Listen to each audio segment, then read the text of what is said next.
Bien. Eh bien, écoutez, merci pour votre présence.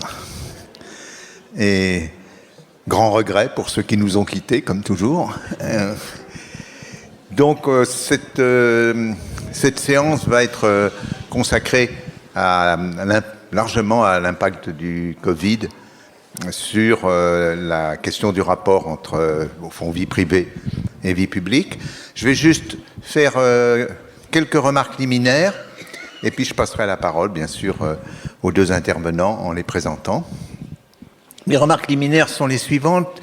Il me semble que dans beaucoup de ce que j'ai écouté jusqu'ici, qui était très intéressant, mais qui était, je pense, assez français, assez bien, disons, assez occidental. Je le dis parce que je vais donner deux exemples. C'est au tout début de ma carrière, il se trouve que j'ai fait, en disant à l'époque, de l'ethnologie, enfin, c'est de l'anthropologie au centre du Tchad. Et ça se présentait de la façon suivante, dans une tribu, une population qui s'appelle les Massa, qui étaient des éleveurs, petits agriculteurs. Et ils vivaient de la façon suivante, dans ce qu'on appelle des concessions. Les concessions, c'est plusieurs cases. Il y avait dans chaque famille, souvent large, il y avait une case pour l'homme, et puis il y avait des cases pour une, s'il en avait une seule, ou plusieurs femmes, parce que c'était une population polygame. Et les petites filles restaient avec leur mère, et les petits garçons aussi, les petits garçons jusqu'à à peu près 10 ans, puis ensuite ils rejoignaient la case du père. Donc l'espace privé n'était pas du tout un espace familial, même comme on l'a vu sur les tableaux dans la séance précédente. Il y a une grande variété au fond, de séparation entre ce qui est espace privé et puis, appelons-le espace public, ou je dirais presque non privé. C'est encore vrai, je pense, à un autre niveau, cette fois-ci, une fois qu'on a un rapport avec l'État, puisque au fond l'espace public fait plutôt allusion à l'État, je pense qu'on l'a rappelé ici. Public vient comme vous le savez, vient de pubès, c'est-à-dire le moment où un jeune garçon a des poils, et à ce moment-là, il peut entrer dans la vie dite publique. Donc ça veut dire qu'il y a un État, et pas simplement une population assez éclatée. Et dans ce cas-là, la séparation aussi n'est pas toujours la même. C'est Jean-Pierre Vernant qui faisait remarquer que, par exemple, chez les Grecs, le mot qui dit la ville, c'est polis, et le mot qui dit citoyen, c'est politikos. Donc, le citoyen est une extension de la ville, il est dérivé de la ville. Et chez les Latins, c'est l'inverse, c'est-à-dire le mot qui dit citoyen chez les Latins, c'est civis, et le mot pour la cité, ça sera civitas. Donc l'ordre est inversé, et ça se sent au fond jusqu'à maintenant. Les rapports de l'espace privé en Grèce et de l'espace privé en Italie sont extrêmement différents. L'espace privé en Grèce, pour ceux qui le connaissent, est très ouvert. Vous pénétrez très facilement dans une maison ou un appartement grec. Il y a des tas d'occasions, même si vous n'êtes pas lié à la famille, alors qu'en Italie, c'est beaucoup plus compliqué, disons. Voilà, c'était une première remarque. Juste pour dire que, au fond, il y a une assez grande variabilité de cette question de la séparation, de la coupure entre public et privé. Puis juste une autre remarque toute simple, mais qui vient de mon métier cette fois-ci, la démographie, c'est que il y a une formule des démographes qui est le pouvoir de l'État s'arrête au seuil de la chambre à coucher. Cette formule veut dire que l'État a beau faire des politiques natalistes, malthusiennes, etc., en général, ça a peu ou pas du tout d'effet sur la manière dont les personnes conçoivent leur famille et leur descendance. Mais ce qui est assez curieux, c'est que encore maintenant, on le voit, l'État est persuadé qu'il va pouvoir agir. On le voit, les Chinois sont actuellement inquiets parce que leur taux de fécondité est tombé à... Le dernier chiffre, c'est 1,16 enfants par femme. Donc, ils ont supprimé la politique de l'enfant unique, au fond, au moment où ils y arrivaient. Mais ça ne remonte absolument pas. Et on voit dans beaucoup de gouvernements qui sont justement inquiets de la baisse de fécondité, cet espoir de l'État qu'en agissant de telle ou telle manière, avec telle ou telle allocation, avec, comme le Hongrois Orban, demande de retour des femmes au foyer, ça ne change rien. Il y a là, voilà un cas où il y a une séparation, je trouve, très forte entre vie privée et publique. Ayant fait mon petit couplet, je vais maintenant passer la parole pour le reste du temps aux deux protagonistes. Je vais d'abord, je vais vous dire un mot. Vous connaissez tous Anne Muxel, qui est souvent venue ici. Elle a fait plusieurs livres, et même de nombreux livres, mais surtout, si elle est ici, c'est parce qu'elle a récemment fait un livre dont le titre complet est « L'autre à distance », quand une pandémie touche à l'intime, qui est publié chez Odile Jacob, je crois, cette année. Anne est, comme vous le savez, directrice de recherche au CEVIPOF, le Centre de la vie politique française de Sciences Po. Et je lui poserai une question simple, qui est d'ailleurs tirée de la lecture de ce livre, et puis ensuite je demanderai la même chose à Antoine Fouché après faire une courte présentation. Donc Anne, ma question, c'est dans ce livre et dans les interviews que tu as données ensuite, tu dis qu'on assiste à une nouvelle grammaire des comportements. Donc j'aimerais que tu développes cette idée, parce que là, au fond, une grammaire, c'est une chose assez solide.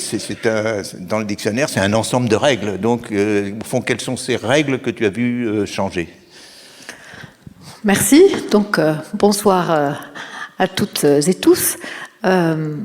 Alors, oui, une grammaire, c'est un ensemble de règles, de normes à respecter. Et il est vrai que la pandémie, l'irruption de la pandémie dans nos vies, puisque tout cela s'est fait assez vite et a demandé de notre part à tous une adaptation assez rapide à des règles justement qui nous étaient imposées, la distanciation sociale et physique, le port du masque notamment, qui a autant de règles et de nouvelles normes de comportement qui ont profondément bousculé nos façons d'être avec l'autre, donc qui ont profondément bousculé les rapports d'altérité, y compris dans notre cercle le plus proche, le plus privé, le plus intime.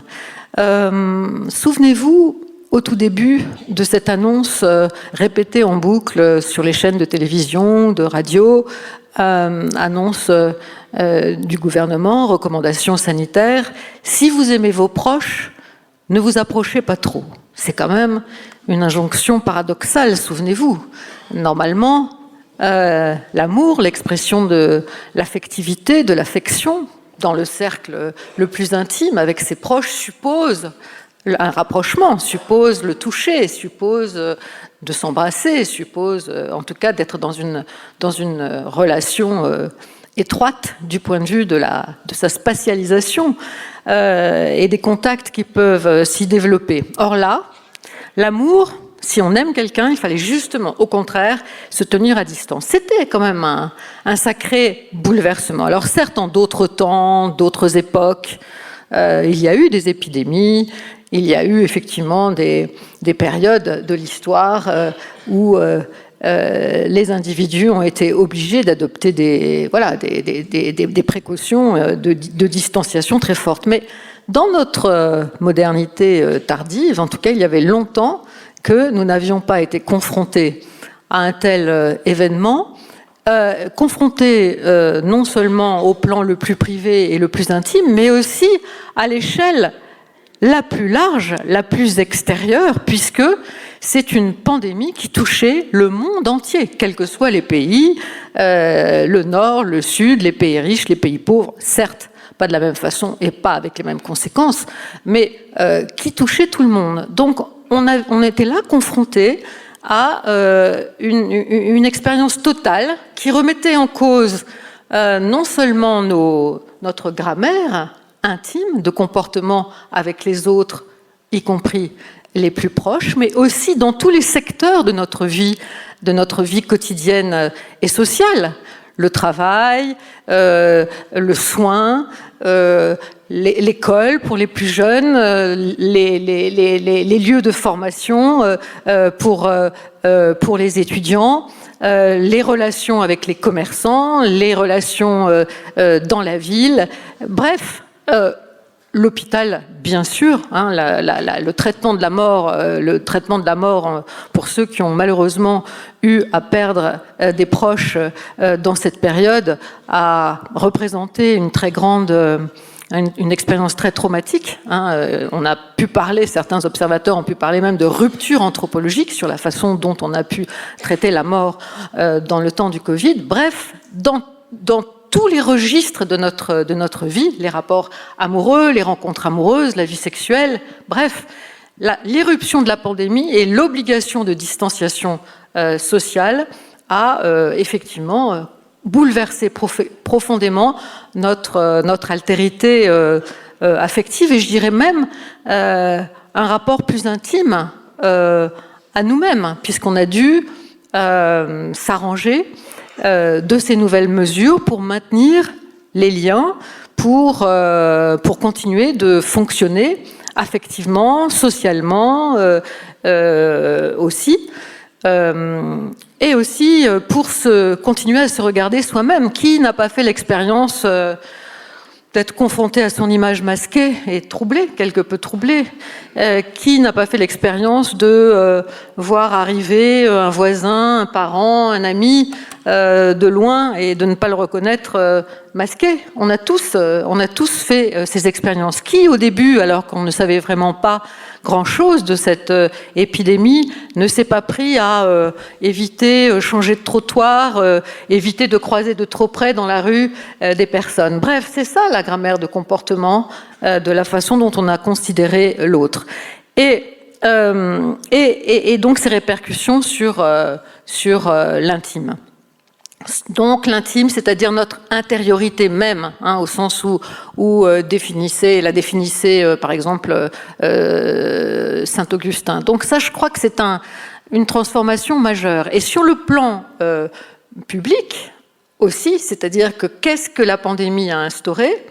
Une relation à la fois de méfiance, puisque l'autre était potentiellement dangereux pour soi, mais aussi qu'à son tour, soi-même, on pouvait se considérer comme dangereux pour l'autre. Donc cette distanciation sociale nous entraînait dans une réciprocité qui supposait cette espèce de méfiance, en fait, réciproque, dont il reste encore quelque chose, même si les choses ont pu changer, évoluer, on recommence à se serrer la main, on recommence à s'embrasser un peu, mais pas de la même façon. Pas de la même façon. Je pense que tout le monde en a fait l'expérience, et donc cette grammaire nous a profondément modifiés. Et je finirai d'un mot, pour ne pas prendre trop de temps, c'est que la démocratie suppose la confiance, suppose une confiance réciproque entre les citoyens.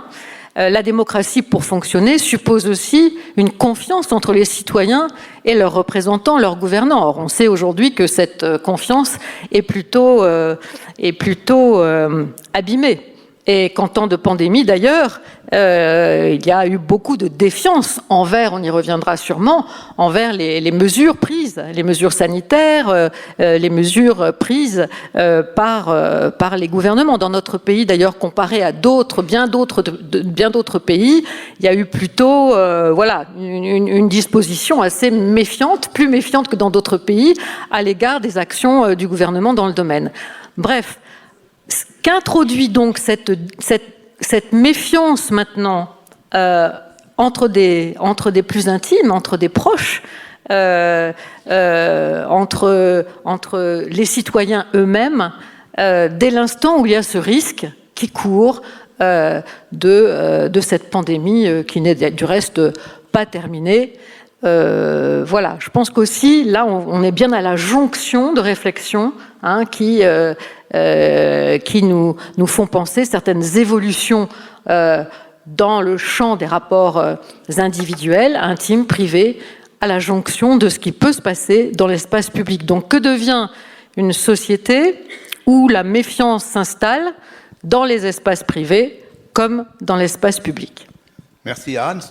Peut-être, je trouve que ce que tu nous dis est relativement pessimiste, parce que j'ai l'impression qu'il y a eu aussi des aspects qu'on peut qualifier de positifs. Je vais en donner juste un, et que cette fois-ci on peut mesurer, c'est la redécouverte de l'intérêt d'être libre de son temps, de pouvoir programmer notamment son temps de travail. Alors c'est pas toujours possible, mais dans beaucoup de métiers, c'est possible de gérer les interruptions, de gérer le moment où on commence, le moment où on termine. Et je pense que ça sera ma question, je pense qu'on en constate l'effet dans cette désaffection très importante, pas simplement en France, mais dans la plupart des pays développés, d'un grand nombre de métiers qui sont justement des métiers où le temps est contraint.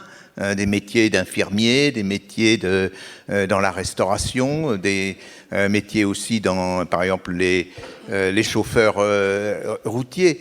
Et il me semble que, alors, bien sûr, c'est négatif collectivement, puisqu'on en manque, mais il y a quand même des moyens d'en trouver. D'ailleurs, le gouvernement a été jusqu'à parler de faire venir des Tunisiens, ce qui est quand même assez audacieux vu le sentiment actuel qu'on a de l'immigration. Mais à part ce désagrément collectif qui peut être corrigé, il me semble que, et je te demande ton avis, il me semble que là, il y a eu un gain au fond, pour l'aspect, mais c'est un aspect personnel, c'est pas, tu as plus peut-être traité de l'aspect relationnel à l'intérieur de la famille, mais personnellement, je me demande si on n'a pas gagné avec cette pandémie. Alors, moi, je ne veux pas être pessimiste, parce que, voilà, j'ai pas eu le temps là de développer aussi tout ce que les personnes ont dû inventer, toutes les initiatives qui ont été trouvées pour continuer à faire lien avec les autres. Bon, on va pas s'étendre sur la numérisation et ce qu'ont permis effectivement les outils numériques, hein, cette whatsappisation de la vie quotidienne qui s'est emparée de tous pour rester en lien. Mais au-delà de ça, je me souviens parce que j'ai fait donc cette enquête, ce livre s'appuie quand même sur ce que j'ai appelé une enquête en chambre, puisque c'était pendant le confinement, donc j'étais enfermée dans une pièce, moi aussi, et donc j'ai lancé un appel par Internet pour solliciter des témoignages sur le vécu effectivement de cette période, et j'en ai reçu évidemment un certain nombre. Donc cet ouvrage s'appuie bien évidemment sur une enquête en chambre, donc dans l'espace le plus intime et privé. Mais par exemple, invention, une mère et son fils me disaient, voilà, on ne pouvait plus se toucher, on avait pourtant besoin de s'embrasser, la distanciation fait que, on a trouvé que l'on allait se toucher en s'allongeant sur le sol, dos contre dos. Comme ça, on était plus à l'abri des transmissions directes de virus. Bref, il y a eu beaucoup d'inventivité, beaucoup de solidarité dans l'engagement, dans le petit livre que tu as cité sur les Français sur le fil de l'engagement. On a pu constater aussi que les engagements de proximité s'étaient beaucoup développés, y compris dans la jeunesse. Des réseaux d'entraide entre voisins, des plus jeunes qui apportaient les courses aux plus âgés, entre étudiants qui souffraient d'être isolés les uns des autres à l'école. Bref, il y a eu énormément d'inventions, d'inventivité. Souvenez-vous de ce qui s'est passé sur les balcons, des chansons, des applaudissements. Bref, il y a eu aussi beaucoup de choses magnifiques qui se sont produites. Nous sommes bien d'accord. Il ne faut pas les oublier. Alors par contre, quant au télétravail, eh bien, c'est mitigé. Toutes les enquêtes montrent... Ce que j'ai dit n'est pas de télétravail, c'est plutôt le fait de pouvoir morceler son travail. Il n'est pas simplement dans le cas du télétravail. Tout le monde n'a pas pu morceler son travail, donc ça crée d'énormes injustices au plan social. Il y a tous ceux qui sont restés, souvenez-vous, les fameux débats sur les travailleurs essentiels et les autres, qu'est-ce qui était essentiel et qu'est-ce qui n'était pas essentiel. Il y a eu beaucoup de réflexions et de débats là-dessus. Et puis, beaucoup de gens qui, eux, ont dû continuer à faire fonctionner la société à leurs risques et périls, et aussi qui étaient dans des temps contraints. Quant aux autres qui ont pu être en télétravail, toutes les études ont montré que finalement c'était mitigé. C'est vrai que dans un premier temps, pour ceux qui ont pu l'être, il y a eu un bénéfice de pouvoir mieux concilier effectivement son temps privé et son temps de travail. Il y a eu quelque chose qui a pu être bénéfique. Mais après, très vite, on a vu aussi apparaître de la souffrance dans ce temps de télétravail où les gens n'arrivaient plus à faire la séparation justement en ce qui relevait de leur temps privé, de leur espace privé et de leur temps de travail et leur temps de travail. La nécessité notamment pour les femmes qui ont beaucoup souffert, toutes les études l'ont montré dans cette période, de devoir à la fois continuer à s'occuper des tâches éducatives, domestiques et en même temps de travailler à la maison dans des espaces. Tout le monde n'avait pas des pièces séparées, donc il y a eu beaucoup d'injustices et d'inégalités sociales autour de la façon de vivre ces évolutions. Mais même pour les plus privilégiés, on s'est rendu compte au bout d'un moment qu'il y avait nécessité aussi de refaire de la présence ensemble et qu'il ne se passait pas la même chose quand on travaille à distance et quand on travaille ensemble. Oui, on peut combiner les deux. Combiner les deux, et je crois qu'on est dans un temps maintenant où on essaie de combiner les deux. Mais oui, ceci dit, c'est toujours très compliqué les questions de ressenti, mais j'ai cité un fait qui est la désaffection de ces métiers, donc peut-être il y a une autre explication, mais là c'est un fait qui est massivement constaté. Antoine Fouché, vous avez un brillant passé derrière, et peut-être devant vous d'ailleurs en plus, je l'espère, mais derrière vous déjà, vous avez notamment été directeur de cabinet de la ministre du Travail, Muriel Pénicaud, et vous êtes à l'origine de lois qui ont vraiment changé le marché du travail, et je crois que maintenant vous avez fondé une société, peut-être vous nous en direz un mot, et surtout, si vous êtes ici, et ça nous fait très plaisir à Auxerre, parce que vous êtes un néophyte de Auxerre, c'est parce que vous avez écrit publié un livre chez Gallimard qui s'appelle « Le monde de l'après-Covid ». Et dans ce livre, vous insistez beaucoup sur le fait que,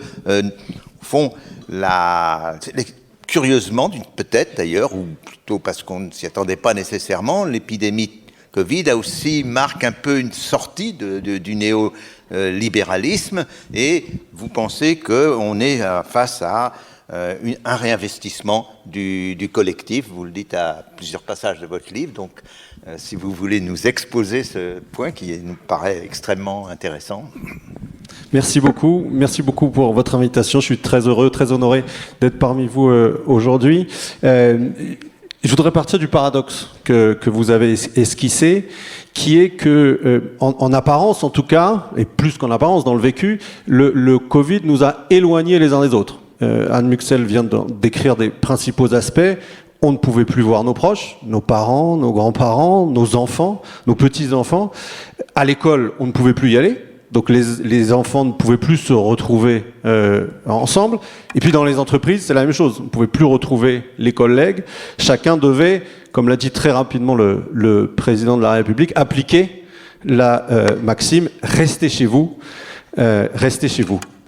Mais en même temps, si je peux me permettre, ce qui s'est passé, c'est que nous avions chacun chez nous un vécu qui se ressemblait peut-être plus qu'en période normale. Nous subissions tous les mêmes contraintes, le kilomètre à ne pas franchir, les règles de sortie. Nous avions tous la même peur, la peur d'être contaminés, la peur de mourir. Nous avions tous les mêmes craintes pour nos proches, qu'ils soient contaminés. On était loin, mais on partageait tous cette même crainte. Et puis, nous avions sans doute aussi tous les mêmes discussions. On s'est remis à rediscuter beaucoup de la même chose dans tous les foyers de France. D'où vient ce virus ? Et pourquoi est-ce qu'il est arrivé en France ? Et combien de temps ça va durer ? Et comment est-ce qu'il faut qu'on s'en sorte ? Et puis on s'est mis aussi à discuter d'objets très politiques, de priorités. Les écoles, est-ce qu'il faut fermer les écoles ? Oui ou non ? Combien de temps ? Quelle priorité on doit faire entre la santé psychique des enfants et puis la santé physique de l'ensemble de la population ?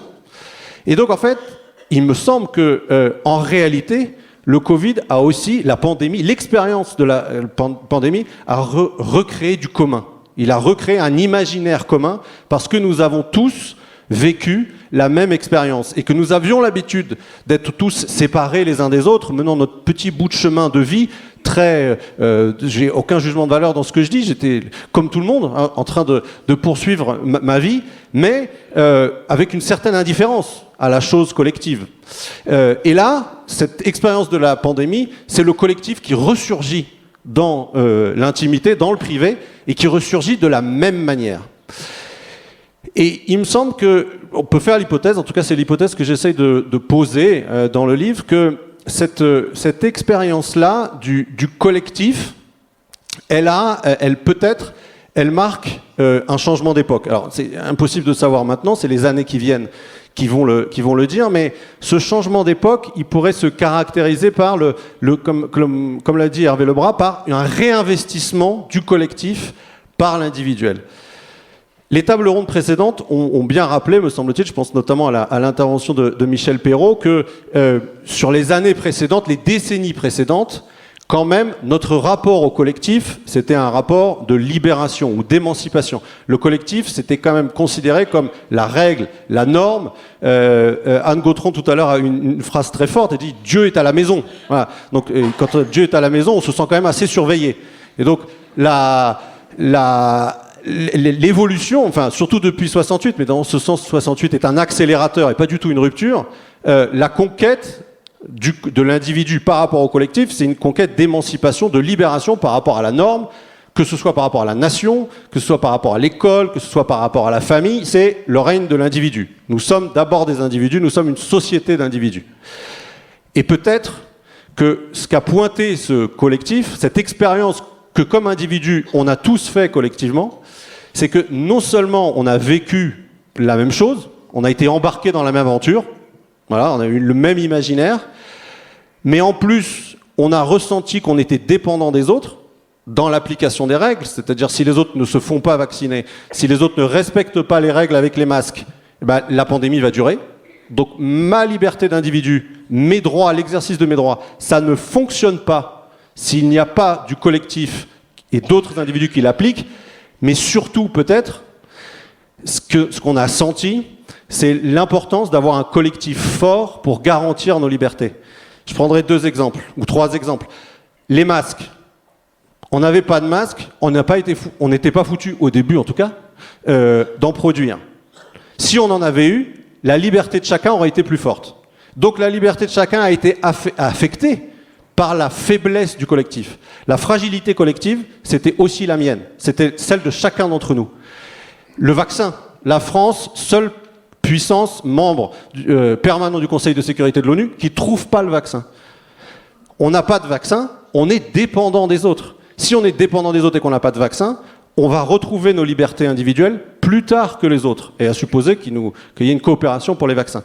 Et donc, me semble-t-il, chacun a éprouvé dans sa chair que sa liberté, ses droits, sa capacité d'être un individu qui va et vient et qui a sa liberté, ça dépend du collectif. Et que la puissance du collectif, nous sommes dépendants de la puissance du collectif, et nous avons besoin d'un collectif puissant pour être individuellement libre. Et c'est ça qui me fait poser l'hypothèse que si cette expérience que nous avons vécue peut se poursuivre dans les années et les décennies qui viennent, parce qu'on a touché du doigt, mais pas de façon intellectuelle, de façon très concrète, qu'une France faible, ou une Europe faible, c'est pas simplement quelque chose d'abstrait, c'est quelque chose qui nous empêche d'être libres. Et pas libres collectivement, libres individuellement. On a besoin d'être puissants collectivement pour être libres individuellement. Et on continue de faire cette expérience-là collectivement avec la guerre en Ukraine, qui, me semble-t-il, prolonge ça. Si on n'est pas capable de se défendre, on peut oublier nos libertés individuelles. Et donc, l'individu ne tient pas debout tout seul. Nous sommes une société d'individus, mais ne pouvons être des individus que parce qu'il y a des institutions très fortes qui garantissent notre liberté. Et c'est là, et je terminerai par là, me semble-t-il qu'il y a un renversement par rapport aux dernières décennies, où le collectif avait jusqu'à présent été ressentie par chacun d'entre nous différemment, mais quand même, me semble-t-il, chacun d'entre nous, comme plus une source d'oppression, d'autorité, une menace pour nos libertés. Le collectif, c'est ce qui nous menace. Et là, on a redécouvert que c'est aussi ce qui permet nos libertés. Et on va, me semble-t-il, comme c'est un fait, cette redécouverte va se prolonger dans les années et les décennies qui viennent. Et peut-être, en ce sens-là, on serait à l'aube, au démarrage d'une nouvelle époque où on réinvestirait le collectif, non pas comme une autorité qu'il faudrait réactiver, mais comme un besoin de protection de l'individu lui-même. C'est chacun d'entre nous qui demandons du collectif en tant qu'individu et pas qui subissons le collectif comme quelque chose qui nous précède. Merci beaucoup. Non, vous soutenez...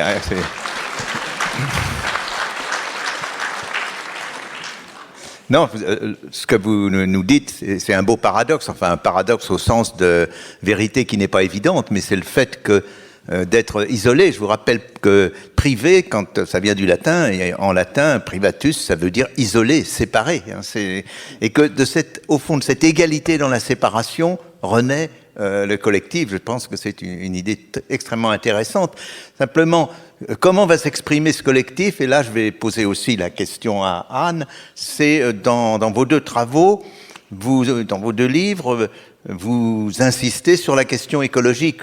Vous, Antoine Fouché, justement, dites que c'est peut-être ce réinvestissement ne va pas être un réinvestissement qui portera sur la protection directe, mais sur une protection beaucoup plus indirecte, qui est la menace climatique.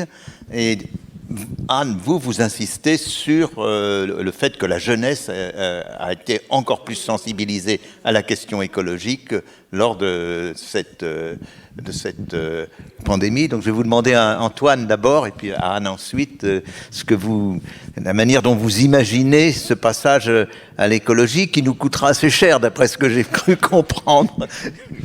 Non, je pense que si on sort du Covid, et on est quasiment sorti, pas encore, on ne sait jamais, ici, on l'espère tous, je crois, on arrive à faire la paix en Ukraine, on pourrait dire ces phénomènes-là qui réactivent ce besoin de collectif, peut-être une fois qu'ils seront passés, peut-être que l'individu va reprendre ses droits et oublier ce qu'il doit au collectif.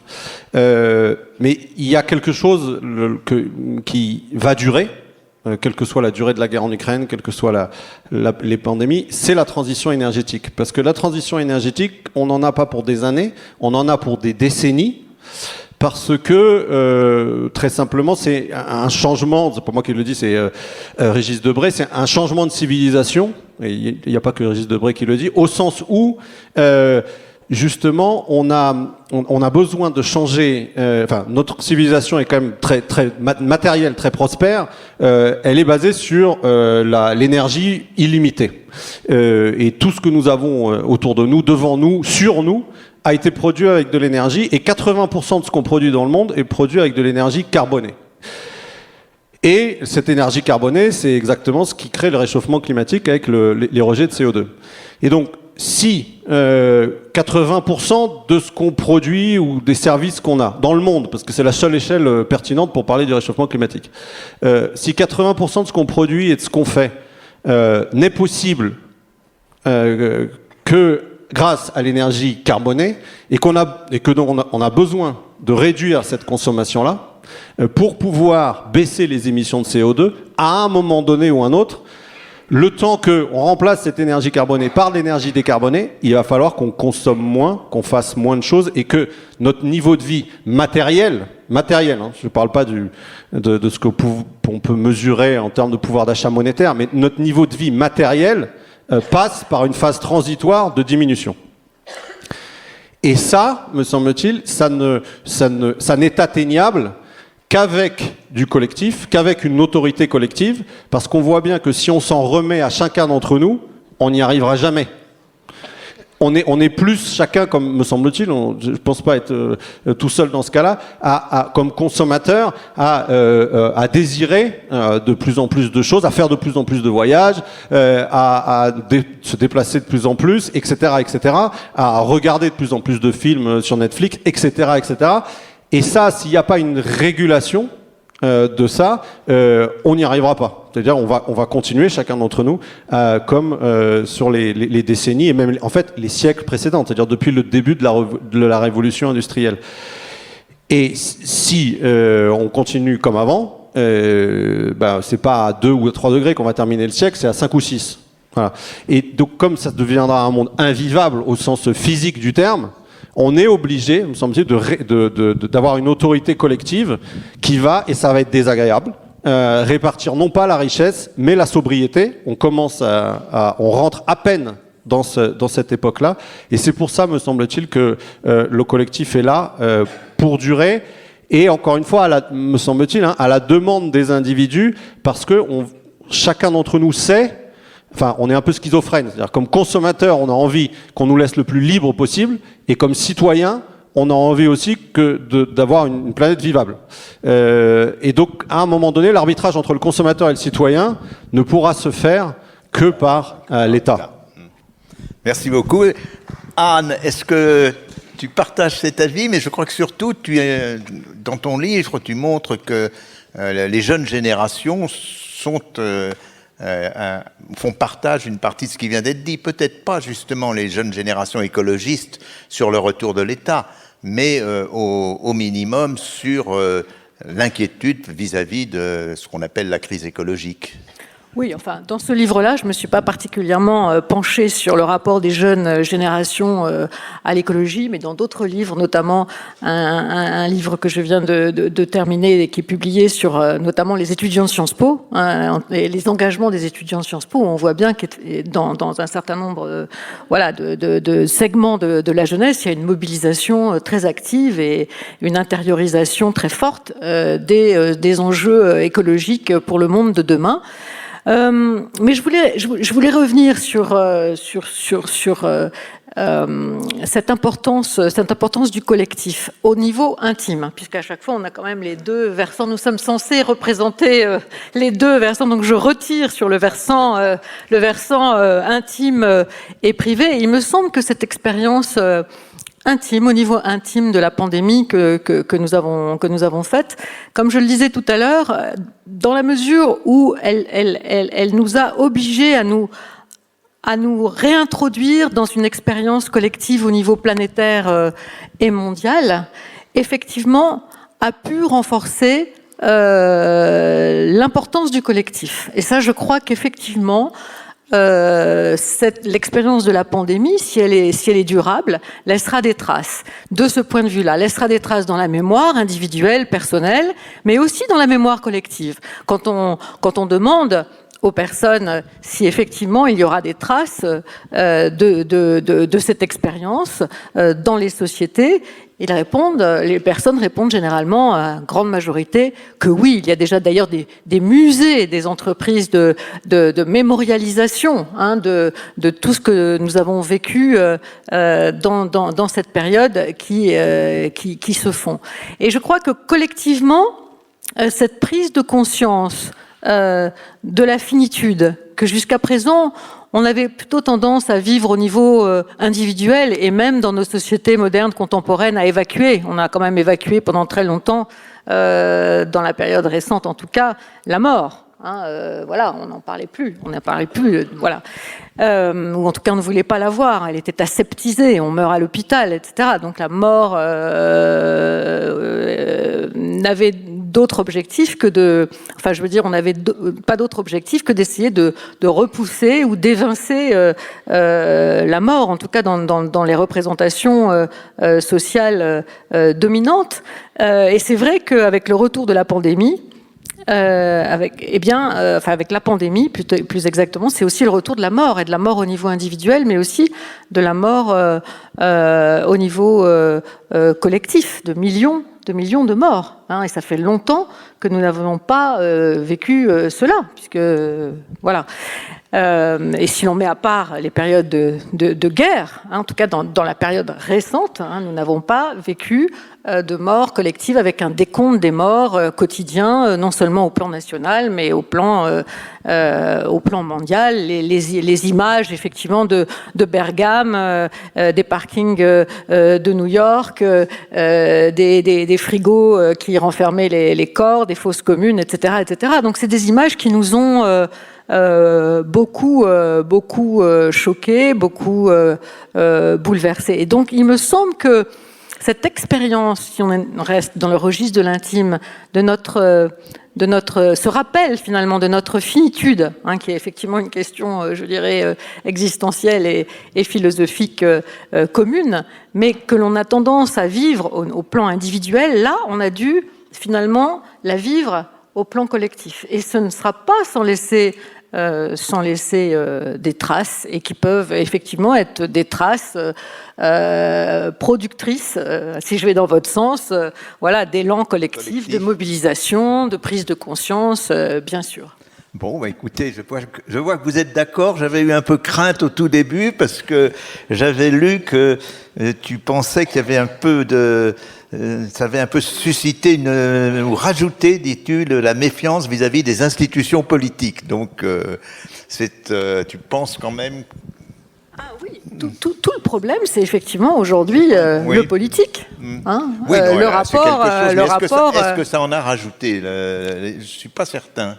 C'est-à-dire que je pense que oui, ça en a rajouté. En tout cas, ça n'a... Momentanément, ça en a rajouté. On a vu qu'il y avait quand même une grande méfiance à l'égard des gouvernants pendant le temps de la pandémie, en tout cas au début. Il y a eu vraiment une crise de confiance avec des annonces contradictoires. Bon, je pense que là, Antoine Fouché était bien placé pour se souvenir concrètement de tout ça. Mais on nous dit qu'on n'a pas besoin de masques, que les masques ne servent à rien parce qu'on n'a pas de masques. Enfin bon, tout ça, ce n'est pas fait pour renforcer la confiance entre les citoyens et leur gouvernement. Bon, même chose, la campagne d'appel à la vaccination a été aussi assez mal conduite. Il y a eu beaucoup de réticences. N'oublions pas, là je nuancerai peut-être un peu ce que dit Antoine Fouché. Il y a aussi eu beaucoup de gens qui ont résisté à cette injonction du collectif, à cette injonction de la puissance publique, résisté au vaccin, résisté au pass sanitaire. Souvenez-vous, il y a eu quand même,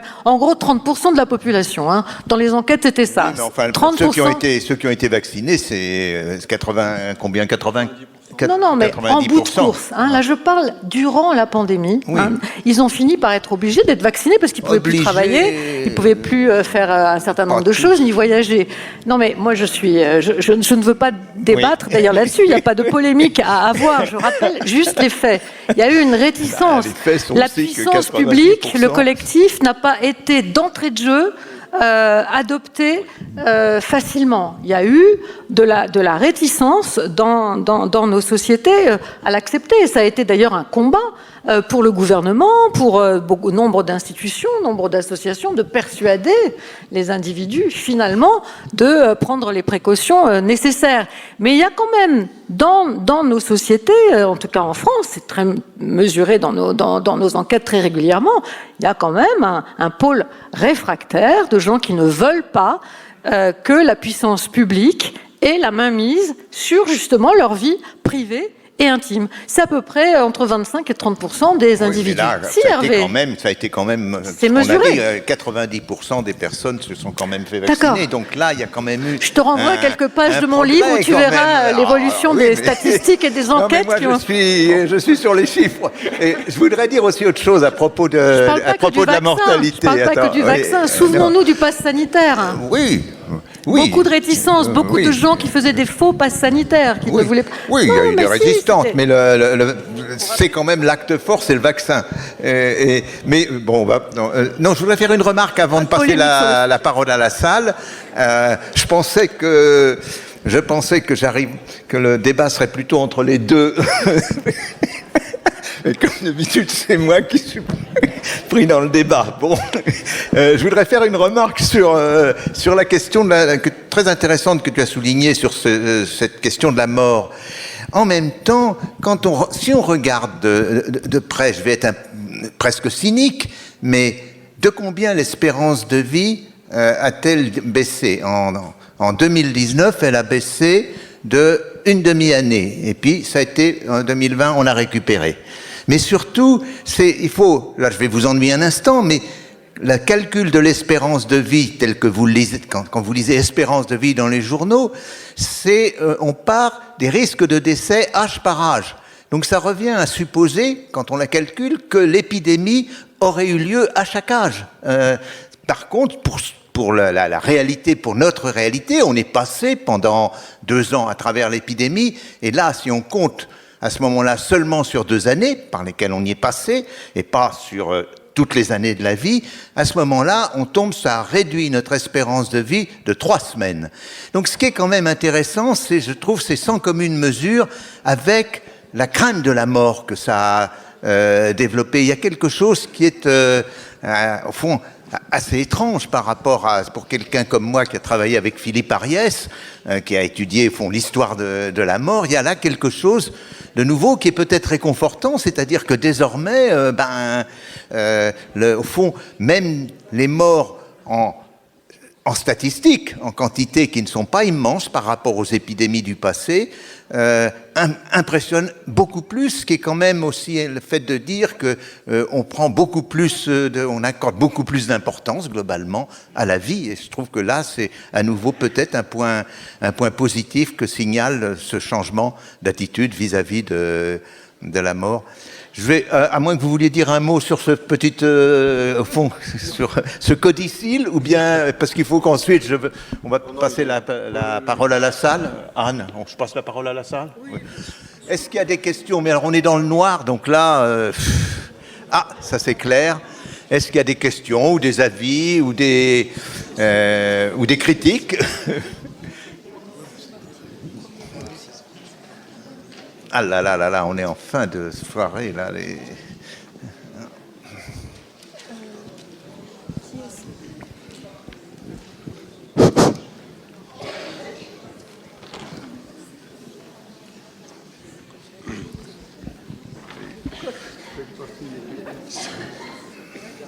Bon, j'y vais?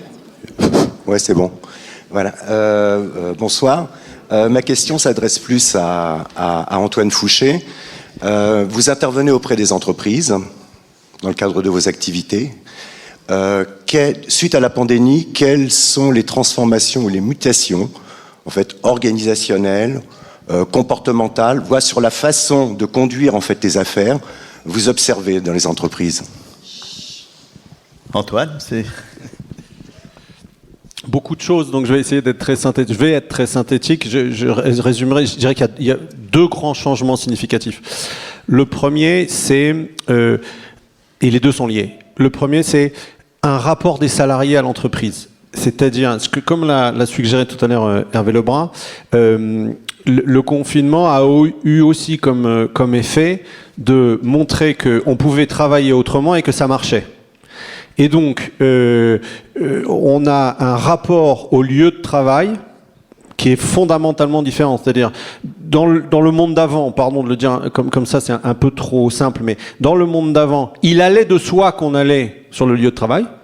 Voilà, parce que c'est là où il y avait le collectif. Dans le monde post-Covid, il faut justifier pourquoi il faut aller sur le lieu de travail. C'est-à-dire, moi, on conseille beaucoup de directions, et 3 fois, des DRH, voire même un patron du CAC 40 qui m'a dit « mais j'en suis à devoir justifier à mon assistante pourquoi elle doit venir travailler à la Défense ». Et donc, il y a vraiment il y a eu ce changement-là, je pense, de la part... C'est pas un désinvestissement du travail, ça, je crois vraiment pas qu'on est dans une période de désinvestissement du travail. Et d'ailleurs, les chiffres, là, pour le coup, de l'INSEE le montrent. On a le taux d'activité en France...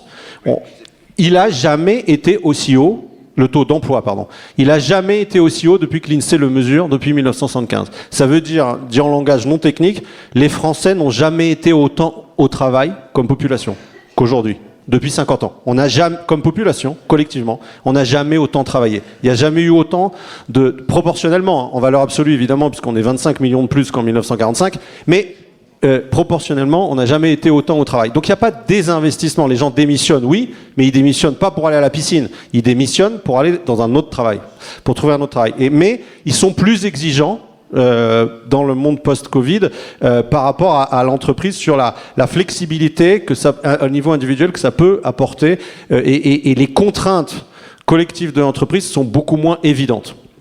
Et le deuxième mouvement qu'on sent, c'est plus au niveau des directions, là, pas des salariés, mais des directions où et c'est lié évidemment à au premier mouvement. Ils réfléchissent de plus en plus, même si je trouve que c'est très poussif encore, mais sur quelle est leur contribution au bien commun. Ça ne peut plus être que la rémunération des actionnaires qui est le principal, pardon pour l'anglicisme, driver de l'entreprise. Oui, ça doit rester ça, parce que sinon l'entreprise ne survit pas. Mais en même temps, pour attirer les talents, ils sont obligés de plus en plus d'expliquer à quoi ils servent. Et à quoi ils servent, c'est souvent par rapport au bien commun, et c'est très souvent, et ça rejoint toutes les enquêtes d'Anne Muxel, notamment pour les jeunes, mais pas seulement, on voit ça aussi à toutes les générations. Qu'est-ce que vous faites pour la transition énergétique? Et en quoi ce que je vais faire dans mon travail, au quotidien, ça va y contribuer. Et là, je vais faire l'avocat du diable de ma thèse, c'est-à-dire on n'est pas encore, enfin, on est toujours quand même à un moment où on sait qu'on s'en sortira pas dans le collectif, mais on n'y croit pas encore suffisamment pour le réinvestir, je pense, en tant qu'État, pour lui donner tout de suite les rênes. Et donc, on se rapatrie sur ce qu'on fait au quotidien, et notamment les entreprises. Et donc, c'est pour ça que me semble-t-il, on a une vraie souci d'attirer les talents. Et pour attirer les talents, de plus en plus, il faut expliquer à quoi sert la boîte. Et ça peut pas être que gagner de l'argent. C'est indispensable. Mais ça ne peut pas être que ça. Anne, ça rejoint des constats que tu fais dans tes enquêtes. Peut-être tu veux en dire un mot? Oui, tout à fait. Mais enfin, il y a peut-être d'autres questions. Je ne sais pas si on a du temps, parce que je suis d'accord avec ce qui vient d'être dit. Donc, je suis d'accord. Bon, prenons. Oui, Est-ce qu'il y a une autre question? Oui, il y en a. Oui. Pardon. J'avais deux questions. La première, vous avez partiellement répondu. C'est, je me posais la question. Vous étiez président du Quintet Conseil. Je m'adresse évidemment à Monsieur Fouché. Je pensais que c'était des musiciens initialement. Excusez-moi. Je vous remercie, ça me fait plaisir, parce que c'était un peu pour ça aussi qu'on l'a appelé Quintet, donc merci beaucoup. Oui, donc, mais ma question plus sérieuse tourne autour du terme de collectif. Et j'ai l'impression, mais peut-être que j'entends mal ou peut-être que j'interprète d'une façon erronée, que c'est un collectif qui ne correspond pas tout à fait à celui auquel moi je suis habitué. Alors, je dis juste deux mots. J'ai l'impression que vous parlez du collectif de tous dans le même bateau. Vous voyez ce que je veux dire? C'est-à-dire, oui, il faut se serrer les coudes, tout le monde va mettre le masque, tout le monde va prendre ceci, tout le monde va prendre cela.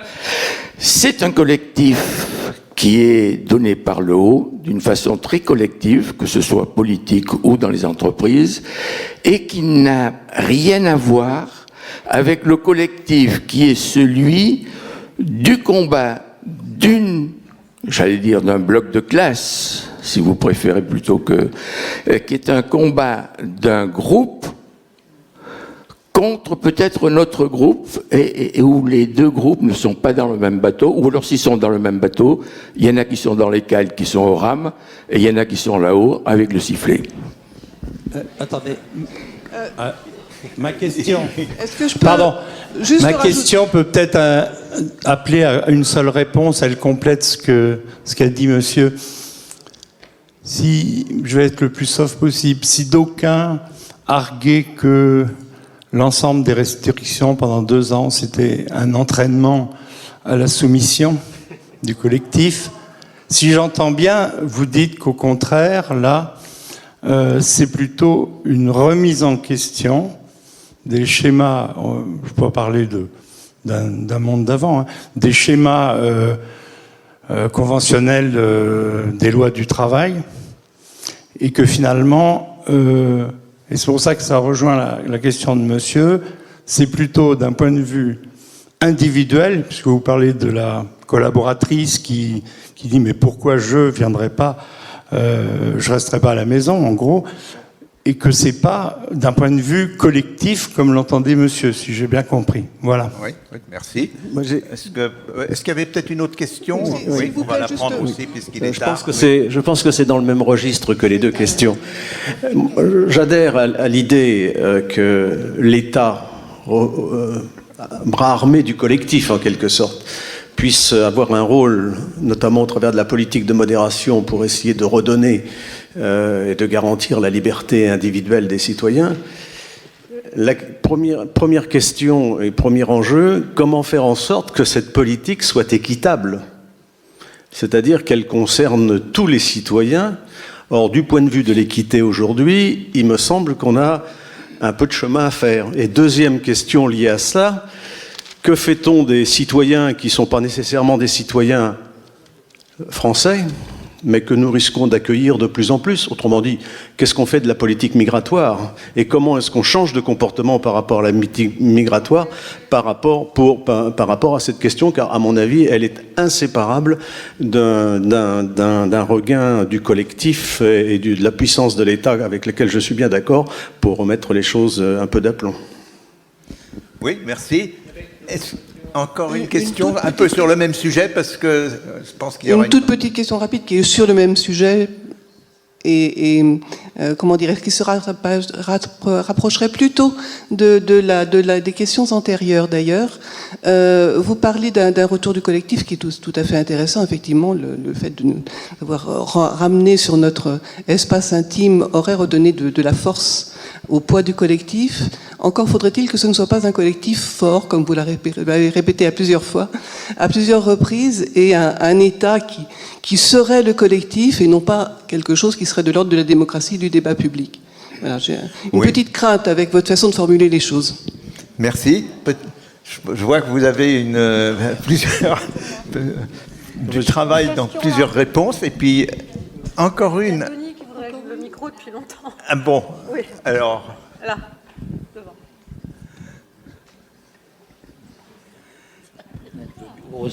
Heureusement qu'il y en est là. Oui, la première remarque, c'est dans l'esprit de toutes les questions qui ont été posées, parce que derrière le modèle que vous avez mis en évidence, se pose la question de la perte du lien social. Qu'est-ce que fait une entreprise à partir du moment où les personnes de l'entreprise ne sont plus ensemble dans le même lieu? Et d'ailleurs, problème, alors je ne sais pas si c'est accessoire ou consécutif, enfin je ne sais pas comment le déterminer, mais est-ce que ça n'accroît pas encore la crise du syndicalisme? Puisque, par définition, les personnes ne sont plus dans le même lieu, en même temps et au même moment. Donc, je m'interroge sur cette perte du lien social, d'autant plus que pour toute entreprise, la construction identitaire est absolument centrale et que cette identité passe par le partage en un même lieu. La deuxième remarque est d'un autre ordre. Je vais poser la question de la mémoire du Covid. Je vous le signale simplement, c'est parce qu'on a fait un sondage sur quel est l'événement le plus important depuis 1900. Bon. Alors arrive la Deuxième Guerre mondiale, comme toujours, en premier. Arrive la Première Guerre mondiale, sauf qu'entre les deux, arrive le Covid. Alors on va voir ce que ça va donner dans quelques années. Peut-être que cet événement sera évacué, je ne sais pas. Je ne suis pas sûr, compte tenu de la singularité du Covid, qui n'est pas dans le nombre de morts, même s'il est significatif, mais dans le confinement et dans son expérience. Et ce que je vais dire, c'est que dans cette mémoire collective qui se construit du Covid, cette mémoire est structurée non pas autour de la figure de la victime, et encore moins après le juillet de 2021, quand il y a eu l'injonction du pass sanitaire, où finalement les victimes avaient une figure, c'est celle qui refusait de se faire vacciner, et donc même la compassion n'était plus là, et cette figure de la victime était remplacée par la figure du héros soignant. Voilà.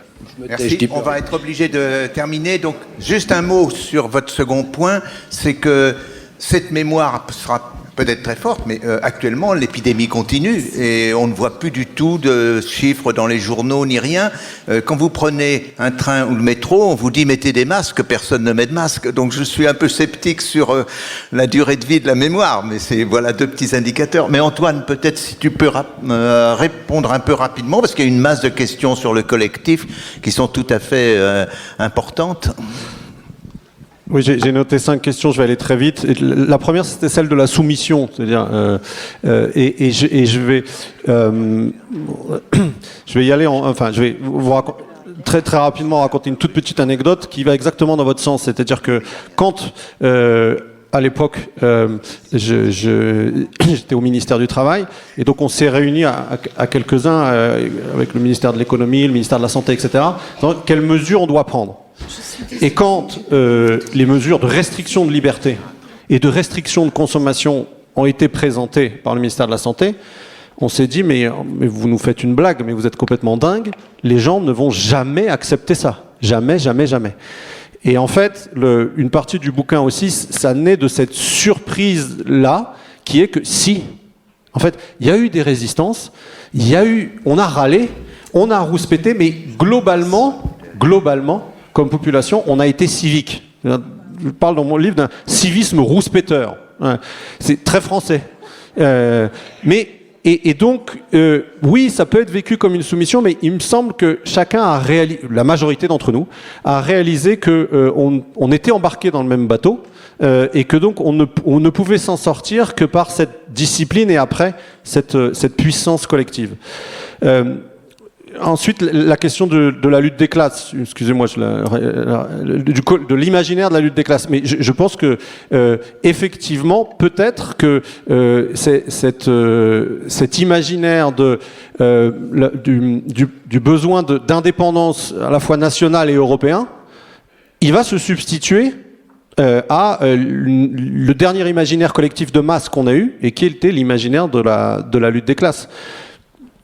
C'est une question ouverte. Voilà. C'est moins enthousiasmant parce que derrière ça, il n'y a pas la fin de l'histoire. Voilà. Il y a simplement la transmission de génération en génération d'un mode de vie, d'une liberté, de valeurs, et c'est moins enthousiasmant que la promesse religieuse ou la promesse politique.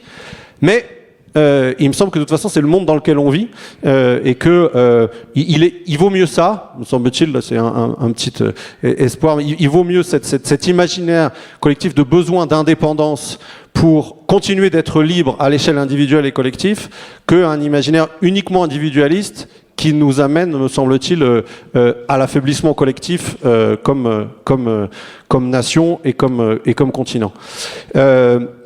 Ensuite, évidemment, la question se pose du collectif fort, c'est-à-dire jusqu'où ce collectif doit reprendre la main. Et les personnes qui réfléchissent à la transition énergétique ont vraiment peur qu'on en passe par la dictature à un moment donné pour imposer les mesures. J'espère qu'on n'en viendra jamais là. Là où je pense qu'on n'en viendra pas là, c'est que il me semble que ce collectif n'est pas un retour de l'ancienne autorité qui se transmettait de génération en génération. L'ancien collectif, la norme « Dieu est à la maison », c'était quelque chose qui se transmettait du passé sous une forme d'évidence, avec une autorité qui était acceptée comme telle. Là, notre point de départ de conception et d'imaginaire de nous-mêmes, c'est l'individu. Et c'est l'individu lui-même qui va chercher le collectif. Si ce collectif se met à être oppresseur, il n'a aucun ressort pour pouvoir rester oppresseur. Avant, il avait le ressort du passé. Là, ce ressort du passé ne fonctionne pas. Donc s'il n'entraîne pas l'adhésion des individus, il ne marche pas. Et d'ailleurs, c'est la problématique dans laquelle toutes les sociétés occidentales, me semble-t-il, libérales sont. C'est-à-dire comment est-ce qu'on arrive à créer du collectif en partant des individus, chacun ayant son idée de ce qu'il faut faire et de son intérêt. Mais encore une fois, le Covid et la guerre en Ukraine, en tout cas à l'échelle européenne, sont peut-être des expériences qui nous montrent que on a besoin de cette autorité. Et sur la question des entreprises, quand elles, pour faire lien, là-dessus, je pense que c'est une question de mesure, c'est-à-dire il faut ni faire du tout présentiel, bon, c'est très technique, hein, mais ni du tout présentiel, ni du tout distanciel, parce que oui, on a besoin de se voir. Les entreprises, le collectif d'entreprises les gens ont besoin de se retrouver pour se parler, pour échanger, etc. Mais en même temps, croire que il suffit de nous rassembler tous sur le même lieu plusieurs fois par semaine pour créer du collectif, ça je pense que c'est illusoire. Et si, ce que je dis toujours aux entreprises ou aux DRH, si vous devez choisir entre le sens et le présentiel, choisissez le sens. Parce que les gens seront toujours beaucoup plus motivés, y compris en restant chez eux, s'ils croient à ce qu'ils font, que si vous les obligez à venir et que, en fait, le boulot les intéresse pas. Ce qu'ils font ne les intéresse pas parce qu'ils ne croient pas à ce que fait l'entreprise pour le bien commun ou l'intérêt général. Merci beaucoup. Remercions Anne et puis Antoine. Et puis le public qui a été patient.